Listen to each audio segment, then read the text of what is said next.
How to fix Zangi location sharing not working. Experiencing trouble sharing your spot in Zangi? Don't worry, let's walk through a quick text that often solves this. First things first, is your internet connection solid? Zangi needs a stable connection, whether it's a Wi-Fi or mobile data, to share your location accurately. Give your signal strength a look. Next, have you checked Zangi permission on your phone? And this is super important. Go into your phone settings or just directly go to the Zangi's app info. For that, let's tap on Zangi and there you'll see an option for app info. Tap on it and go inside app info.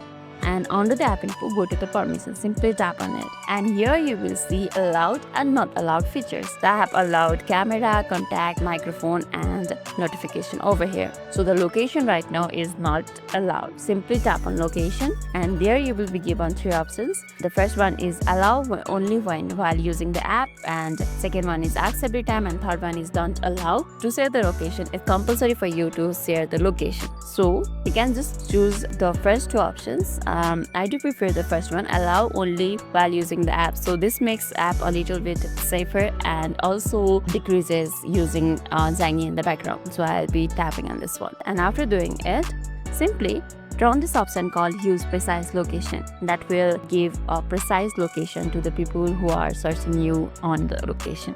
And it's done. Sometimes the app might be having a moment. Try closing the Zangi completely, swipe it away from the recent app list or clear out and open it again. See if that helps refresh the things. Finally, if none of that works, the good old phone restart can fix many temporary glitches. Turn off your phone and then power it back up. One of these steps should hopefully get your Zangi location sharing back on the track. That's all for today's video, and if this video made your day a little bit easier, don't forget to like and subscribe for more amazing tips. Thanks for watching and see you in the next video.